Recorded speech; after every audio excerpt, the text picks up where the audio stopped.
Yo les postos, c'est Sacha, bienvenue dans cette nouvelle vidéo. Comme je vous l'ai annoncé ce matin, à Doha, ça réfléchit pour l'éviction de Thomas Tuchel et prendre un autre coach en intérim. On parle de Xavi Hernandez, on avait parlé de Leonardo, il y a peut-être un autre nom qui pourrait arriver pour prendre l'intérim, mais voilà, on réfléchit vraiment à Doha pour remplacer Thomas Tuchel qui a perdu complètement le contrôle de son vestiaire. En Allemagne aussi, ça se confirme un petit peu. Alors est-ce que ça va se passer? Est-ce qu'il va finir la saison? Pour l'instant, pas trop d'informations, mais en tout cas ça discute.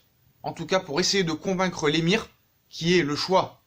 C'est lui qui a choisi Thomas Tuchel pour essayer de faire quelque chose parce qu'on voit que là ça part complètement en couille depuis quelques semaines, voire depuis quelques jours, que rien ne va plus. Surtout après cette défaite contre le Borussia Dortmund. Donc vraiment le vestiaire du PSG a lâché Thomas Tuchel. Il y en a qui disent qu'ils se comportent tous mal pour que Tuchel s'en aille. D'ailleurs il y en a qui le supportent plus dans le vestiaire, voilà. Donc d'ailleurs il a été isolé pour s'exprimer sur le cas Neymar avant Dortmund. Il n'a pas été inspiré par les choix tactiques et pas vraiment suivi sur ce coup par les joueurs. Quand la composition d'équipe a été annoncée 3 heures avant le match, personne n'a compris ce système. Voilà. D'ailleurs, on lui a posé la question en conférence de presse. Est-ce que vous venez de vivre les 8 jours les plus fous de votre carrière Voilà, dimanche soir après le match contre Bordeaux.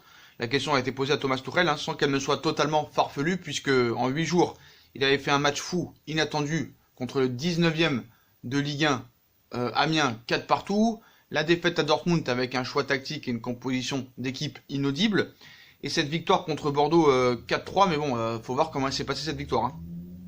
Donc voilà, il a dit les plus fous de ma carrière, non je pense pas, mais voilà. En vérité, le coach allemand aurait pu dater le début des ennuis du match gagné à domicile contre l'Olympique lyonnais le 9 février. Ce soir-là, comme il l'a reconnu dimanche soir, le PSG a perdu sa stabilité défensive et a encaissé 13 buts en 6 rencontres, ce qui n'est quand même pas normal.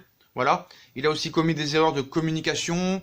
Donc moi je suis désolé, je veux bien que Leonardo il vienne nous expliquer des choses en conférence de presse, nous dire que la presse est fautive de ça, sont anti-Paris Saint-Germain, ils amènent de la négativité, mais je suis désolé, depuis une semaine, c'est Paris tout seul qui se la met la négativité avec tous ces clashs, tous ces problèmes extrasportifs, les problèmes d'anniversaire, les comportements sur le terrain, les clashs entre les joueurs et Thomas Tuchel, et ça peut plus durer. Donc, il y en a qui disent que voilà, Leonardo a fait une erreur de communication avec la sortie médiatique de Leonardo, considérée par certains comme une masterclass, mais qui a finalement plus relancé qu'éteint le débat, voilà, autour de la fameuse négativité, comme je vous l'ai dit. Donc le PSG sortait pourtant d'une séquence sportive impressionnante, durant le mois de janvier, après le match à Montpellier, où on avait été malmené 70 minutes, il y avait des choses qui avaient été faites, et ça repartait plutôt bien, et puis voilà, arrivé ce match contre Dortmund, c'est reparti pour l'enfer. Donc voilà. Donc lors de son remplacement à l'absence de Neymar contre Lyon, on conduit le directeur sportif à une intervention médiatique. Donc les joueurs n'ont pas compris le schéma pour Dortmund, mais ça date pas d'hier. Ça date même du match contre Rennes. Mais vraiment le vestiaire, c'est arrêté de vivre, on va dire bien, après le match contre Manchester l'année dernière. Donc à Doha, c'est en train de s'expliquer en ce moment même. On réfléchit à cette semaine à une éviction de Thomas Tuchel, qui pour le remplacer, on a parlé de Xavi Hernandez, qui est en étroite collaboration avec le prince du Qatar et avec tout QSI.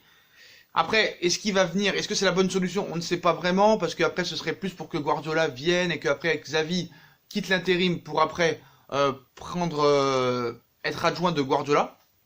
Donc voilà. Pour revenir un petit peu sur le schéma tactique de Tuchel, c'est là vraiment qu'il y a eu une rupture entre lui et le vestiaire.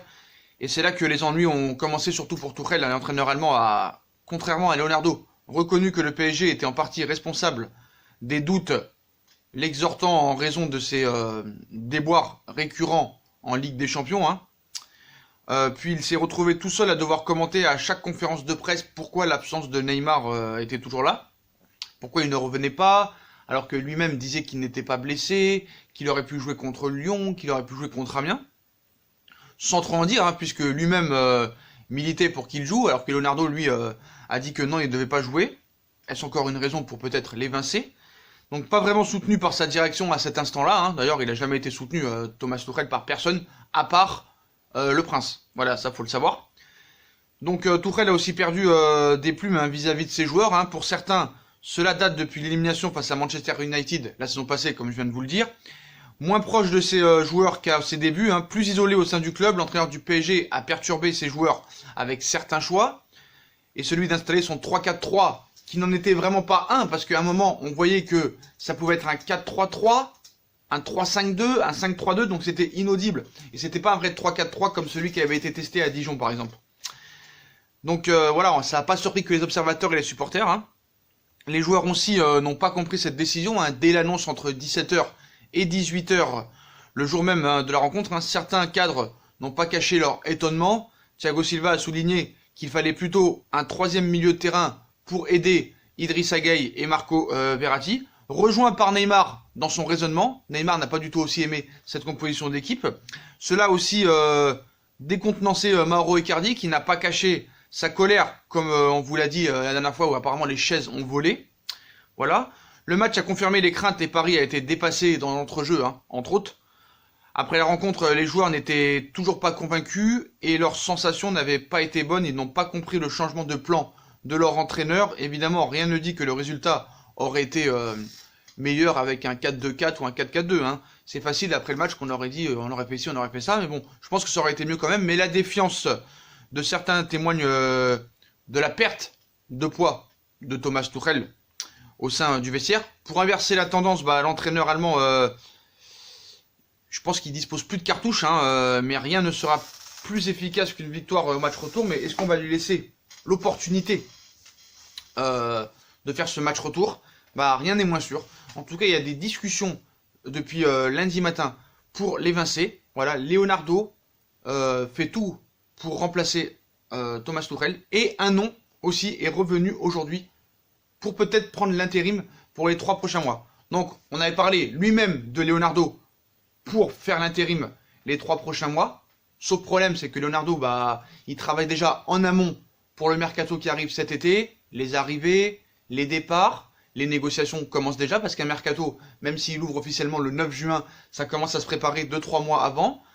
Il faut aussi qu'il gère les prolongations de contrat de Mbappé et d'autres joueurs, les fins de contrat pour Thiago Silva, Cavani, Choupo, Kurzawa, Meunier. Voilà, il y a des remplaçants à faire venir, donc il peut pas tout faire. Le gars, il peut pas faire le mercato, il peut pas faire l'entraînement, il peut pas prendre l'équipe en main, négocier les contrats de Mbappé, de machin, tout ça. Non, ce n'est pas possible. Le gars peut pas tout faire, il va faire un burn-out, comme je vous l'ai dit. Après, deuxième solution, on a pensé à Xavi Hernandez, qui entraîne au Qatar, qui travaille aussi avec le Prince, les collaborateurs du Prince, les associés, les actionnaires de QSI, Qatar Sport Investment. Apparemment, Xavi, lui, serait pour finir la saison avec le club où il entraîne. On sait qu'il a refusé le Barça, et que le Barça, vraiment, ça ne se refuse pas, mais il y a tellement la merde au Barça entre Abidal, Messi, les joueurs, les problèmes financiers, les problèmes sportifs, les blessures, Ousmane Dembélé, Coutinho, qui coûte une tonne d'argent, que personne n'en veut.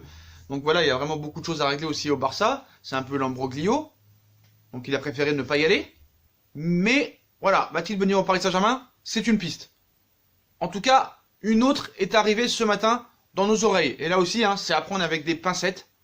Mais Leonardo aurait proposé la solution Thiago Motta pour les 3 prochains mois pour essayer de faire un électrochoc.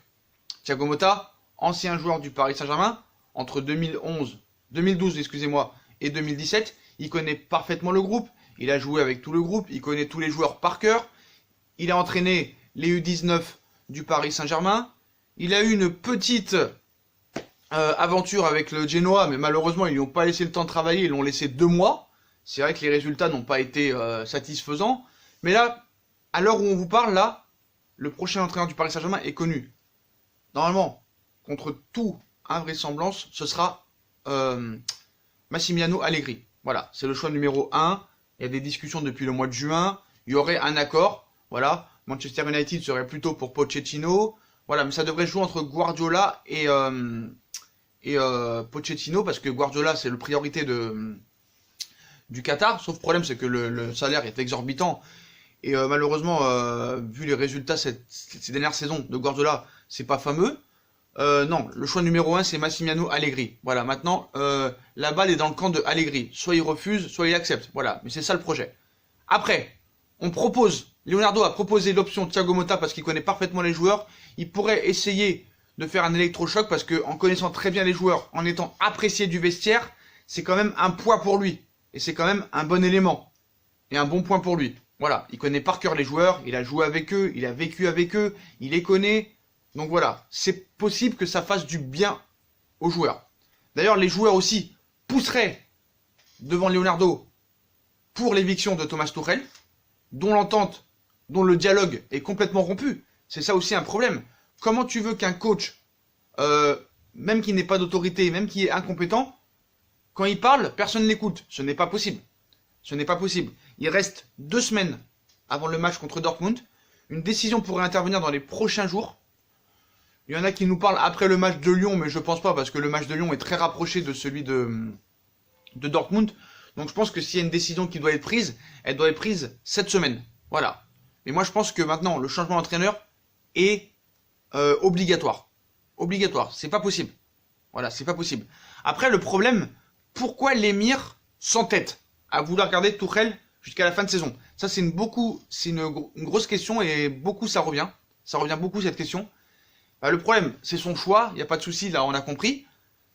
Il aurait dû être viré la saison dernière avec la saison qu'il a fait, éliminé en 8ème de finale de Ligue des Champions après avoir gagné 2-0 à l'aller et avoir perdu 3-1 au retour contre les U17, perdu en quart de finale contre Guingamp, qui est maintenant en Ligue 2 en Coupe de la Ligue alors que t'es quintuple tenant du titre, défait en Coupe de France contre Rennes 10ème alors que Paris avait l'habitude de gagner toutes ses compétitions. Il aurait dû être viré déjà la saison dernière. Dans n'importe quel autre grand club, il aurait été viré. Comme Emery aurait dû être viré. Là, on le vire pas. On a voulu lui laisser une deuxième chance. On a vu que ça marchait pas. Et on l'a vu déjà le match contre Rennes, en début de saison, contre Toulouse, même contre Dijon, que ça ne marcherait pas. Le Prince s'en fait apparemment pour sa réputation, même si sa réputation elle est déjà faite, hein, vu comment ça se passe au Qatar. Mais là, voilà, on pousse derrière, on pousse. Et le problème, c'est que... Le problème du Prince, c'est que virer un entraîneur qui est premier en Ligue 1 avec 13 points d'avance, qui est qualifié pour la finale de Coupe de la Ligue, qui est qualifié pour la demi-finale de Coupe de France, et qui a encore une chance de se qualifier pour les quarts de Ligue des Champions, ça ferait tâche. Mais non, il n'y a pas que ça, il faut voir au-delà de ça. Il faut voir la faiblesse de ce championnat. Aussi, qui ne serait pas premier cette année en Ligue 1 avec cette équipe-là? Même vous et moi, nous serions premiers avec 13 points d'avance. Même vous et moi, si on est assez concentré, on serait qualifié aussi en Coupe de la Ligue et en Coupe de France. Il faut voir au-delà de ça. Il faut voir comment ça se passe dans le vestiaire, les comportements des joueurs, le rendement sur le terrain des joueurs, la façon de jouer. Et on voit bien que là, ce n'est pas possible.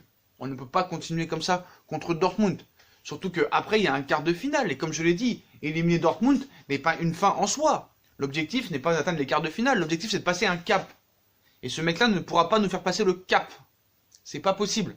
Il y a trop de choses qui se passent contre lui. Ses choix tactiques, ses choix sur le terrain, son manque d'autorité, les blessures qui... Vous vous rendez compte, les blessures, encore une fois, c'est pas possible. Vous vous rendez compte, dans une saison, tous les joueurs ont été blessés. Sans exception. Voilà. Pourquoi pas faire confiance à des jeunes? Là, on me dit Verratti, il est blessé, Verratti suspendu, Meunier suspendu, Thiago Silva blessé, Herrera blessé.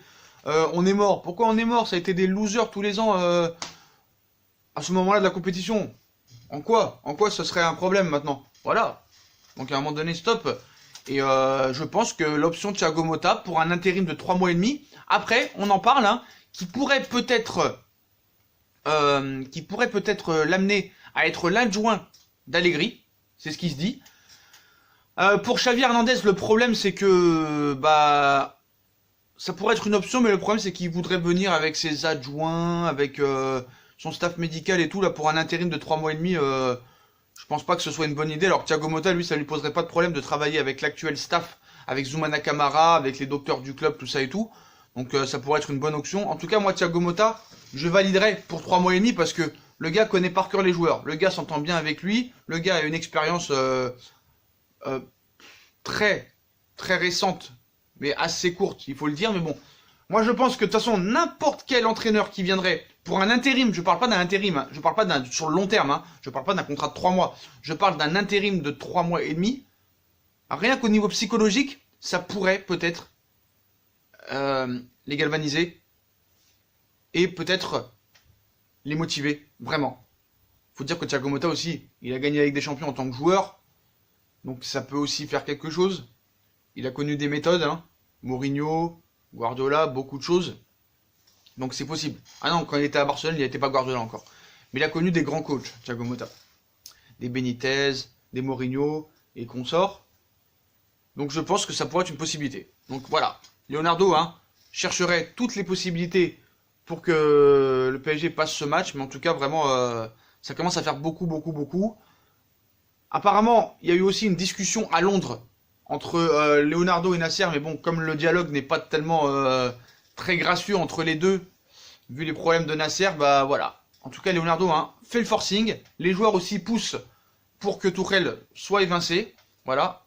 Donc on va voir ce qui se passe. Mais moi je pense que c'est vraiment la solution. Thiago Motta, pourquoi pas. On verra. On verra ce qui se passe. Et je pense que pour le Paris Saint-Germain, il est clair et net que maintenant il faut changer d'entraîneur et que c'est primordial. Voilà. Après, bah, c'est vrai qu'il y en a qui disent qu'on fait du cinéma, qu'on est premier en Ligue 1, qu'on est encore en compétition dans toutes les. Qu'on est encore en course dans toutes les compétitions, mais il faut voir au-delà de ça. Voilà, avec tous les entraîneurs, Paris a gagné la Coupe de France, la Coupe de la Ligue et le championnat. L'objectif numéro 1, et ça faut que les observateurs et les gens le comprennent, c'est la Ligue des Champions pour le Paris Saint-Germain et pour QSI. Ce n'est pas la Ligue 1, ce n'est pas la Coupe de France, ce n'est pas la Coupe de la Ligue, ce n'est pas le Trophée des Champions. Ça, tout ça a été gagné et à maintes reprises en plus et plusieurs fois d'affilée. C'est la Ligue des Champions. Voilà. Après, la mauvaise qualité de coach de Thomas Tuchel et tous les problèmes qu'il y a aussi, d'accord, ça ne justifie pas le comportement de Neymar, sa prise de poids, les comportements de certains joueurs. Voilà. Ça aussi, il faut le mettre en rigueur. Parce que, par exemple, au Real Madrid, il y a eu beaucoup de changements d'entraîneur. Pareil au Barça, ça n'a pas empêché Messi et Ronaldo d'être toujours aussi performants. Après, on va me dire, Sacha, ne compare pas Messi et Ronaldo, c'est deux ovnis, on peut pas comparer, il n'y a que ces deux joueurs-là qui font ce qu'ils font. Bah, ça n'empêche pas les autres joueurs de pouvoir faire pareil, au moins dans l'état d'esprit.